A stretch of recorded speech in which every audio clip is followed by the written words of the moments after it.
Shattered. Too unbreakable. Listen here, sweet sister. Whether you think you have one little crack or you are shattered into a billion pieces, this podcast is going to give you the resources, tools, and skills to help piece yourself back together to form a beautiful, unique, solid, and unbreakable masterpiece. You are listening to Shattered to Unbreakable, the Reclaim Podcast. Let's talk. Hello and welcome to the Reclaim Podcast. Here is your first little snippet. And this is something that I have already posted on Instagram. So if this is a repeat for you, I am sorry, but I think it's a very good message and I want to say it on the podcast. So I was thinking, and I've said this so many times, but here's the cliche phrase. If you want to make God laugh, tell him your plan. Okay. I've said this a million times, and it's funny, and I'm sure people are just saying it in jest, and that's fine. But I started thinking, because I'm a parent now, and if my kids were to tell me a plan, like, hey, Mom, I'm going to, I don't know, this is a really bad example, but it's all I can think of. I'm going to put on these wings I made at school, and I probably can fly because I'm so good at this wing making. I'm going to get on the roof and jump off and come watch me fly. I'm definitely not going to laugh at them because they're so excited they made these wings. And they're very good wings. And they're very pretty wings. And they worked so hard on them.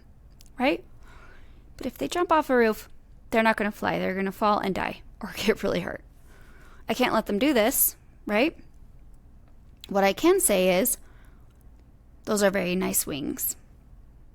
Why don't we try taking off from the ground instead of jumping off a roof? Because if you can fly, you'll be able to take off by running fast. You don't need to jump off a roof to do it. Or I can tell them, let's fly in a plane instead. Or, I will gently try to guide them somewhere different. If they still insist on jumping off the roof, I'm going to say no. Can't do that. Still not laughing at them, but I'm going to say no. I'm not going to let you jump off the roof. It's not going to work. I love you. I believe that your wings are amazing and beautiful, but they are not going to make you fly. I do believe that God does the same thing for us, guys. He doesn't laugh at us. And I might just be taking this too far, but I just don't like the idea of painting a picture of God laughing at us when we try to do our plan. Because to be very honest, when we try our plan and it doesn't work, it hurts. It hurts. Some of us shut down. Some of us just cry. Some of us feel like our lives are falling apart. And I'm talking about big plans, like take, for example, my plan of marriage and having a beautiful family with a loving husband and, a small house with a picket fence and some animals and, having this beautiful family that we raise. And then, when we're old, we're sitting in rocking chairs, drinking sweet tea on the porch, watching the sunset, reminiscing about our kids and how fun it used to be to watch them play. And that was my dream. That was my plan. And when my plan did not work out, it wrecked me. And I mean, if I didn't have my faith, I wouldn't have made it wrecked me. You know what I mean? Curled up in a ball on the floor, crying, wrecked me. I don't think God laughs at stuff like that. Like I said, probably taking it a little too far on that side of things. I'm sure people aren't talking about that, God laughing at that. Probably not. They're probably laughing at if you, I don't know, try to join the Olympics and don't make it, but whatever. I still think that God's not going to laugh at us. I just want a better picture of God in our minds where he leads us in a different direction gently unless we don't listen, and then he abruptly stops the plan before we get really hurt or hurt someone else. And so, there's so many times where things don't work out how we wanted and we want to blame God and we want to get mad. And I always tell my kids, it's okay to be mad.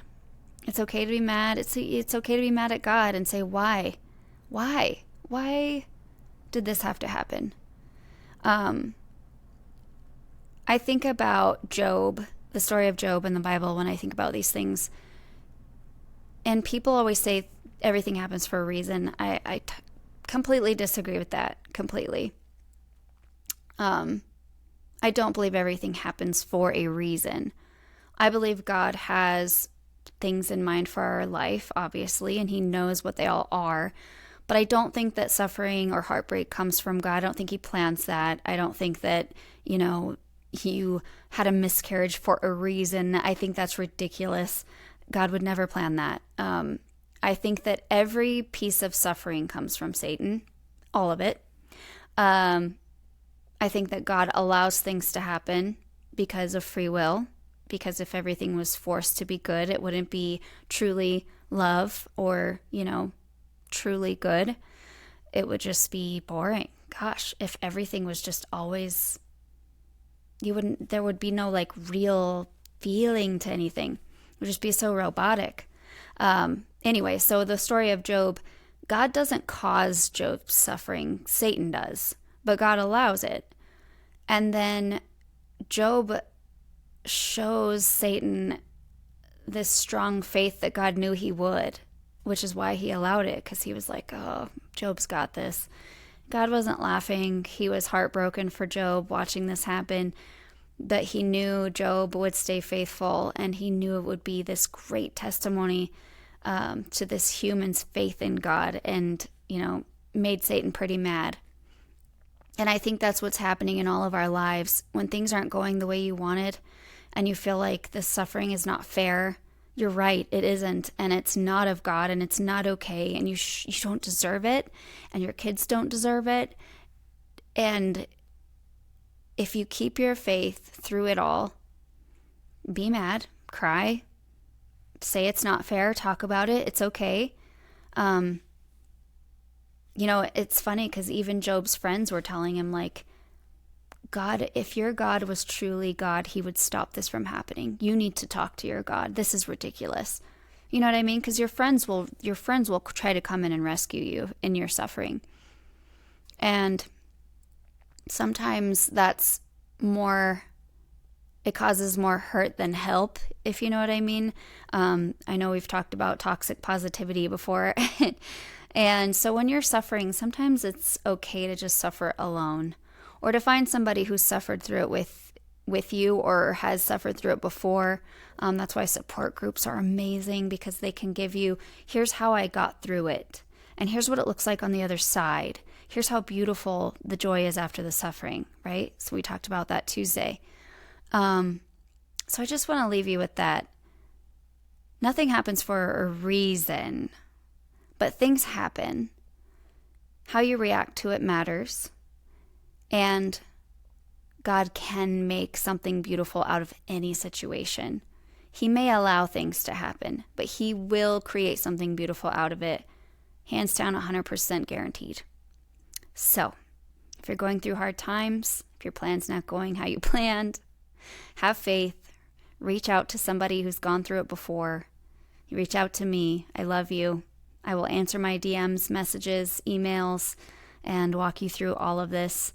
And also, obviously, check out the resources on thereclaimstrategy.com. These are all there to help you, and they're all free. So, I love you. Nobody's laughing at your plan. We'll talk to you next week. Stay sparkly, sweet sisters.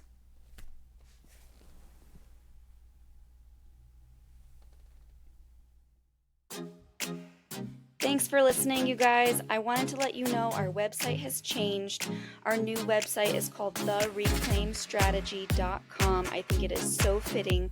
We also have a whole university full of free courses and downloads.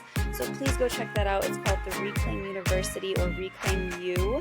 I thought of it all by myself. So proud. And so hop on there and download some resources. Also, I would love for you to share this podcast. The more women we can get in front of, the more women we can save, and the more children we can affect. I love you guys. Stay sparkly. I'll see you next week.